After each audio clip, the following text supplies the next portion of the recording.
نبی پاک علیہ السلام نے فرمایا ایک بندہ گنجا تھا، کوئی شے نہیں تھی، سر پہ بال بھی نہیں تھے، رویا کرتا تھا۔ اللہ تعالیٰ نے فرشتے کو بھیجا، تجھے کیا چاہیے؟ تو کہنے لگا بال آ جائیں اور تھوڑا مال آ جائے۔ فرشتے نے ہاتھ پھیرا تو بال بھی آ گئے تو بکریاں بھی آ گئیں، لائنیں لگ گئیں، مال ہی مال ہو گئے۔ دوسرے کے پاس گیا، وہ کوڑا تھا،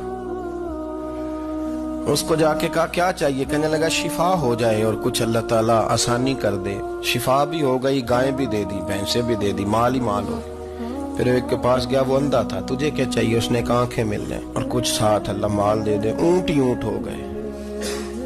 جب بڑا نواز دیا تو پھر مالک نے امتحان لینے کا ارادہ کیا۔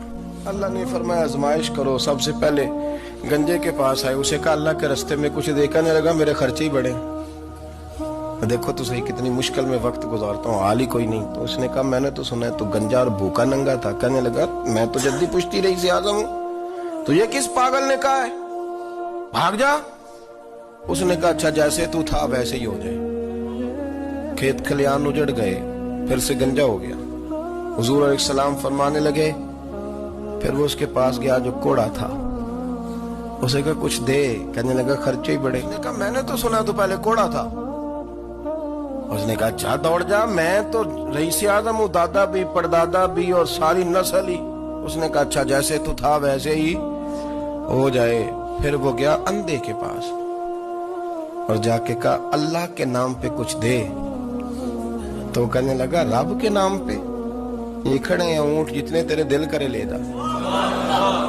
اس نے کہا کیا معنی اس بات کا؟ کہنے لگا یار تجھے کیا بتاؤں، میں تو اندھا تھا، میں نے تو کبھی دنیا دیکھی نہیں تھی، پھر اس کریم نے فضل کیا تو مجھے بڑا کچھ دکھایا۔ وہ کہنے لگا تو اللہ کے نام پہ جان مانگ، میں وہ بھی دینے کو تیار، میرے پاس تو شے ہی کوئی نہیں تھی، مجھے تو اپنا پتہ ہے، میں تو کوئی شے نہیں تھا، کچھ نہیں تھا میرے پاس۔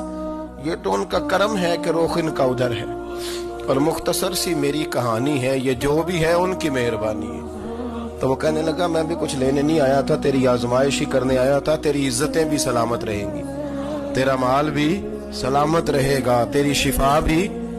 اپنی زندگی میں کبھی بھی اللہ کی بارگاہ سے توجہ ادھر ادھر نہ کریں، چھوڑیں لوگ کیا کر رہے ہیں، دنیا کیا کہہ رہی، کبھی بھی اپنی توجہ دائیں۔ ہمارا یہ مسئلہ بن گیا کہ ہماری سیاست ہے، ہماری دنیا داری ہے، ہم بندوں کو راضی کرنا چاہتے ہیں، ہم دیکھتے ہیں کون کس طرح، اور آپ یقین کریں آپ تھک جائیں گے، بندے راضی نہیں ہوں گے، وہ نہیں راضی ہوتے۔ آپ ان کو منا کے لائیں گے تو ادھر والے نکل جائیں گے، ادھر کو منائیں گے تو ادھر والے نکل جائیں گے۔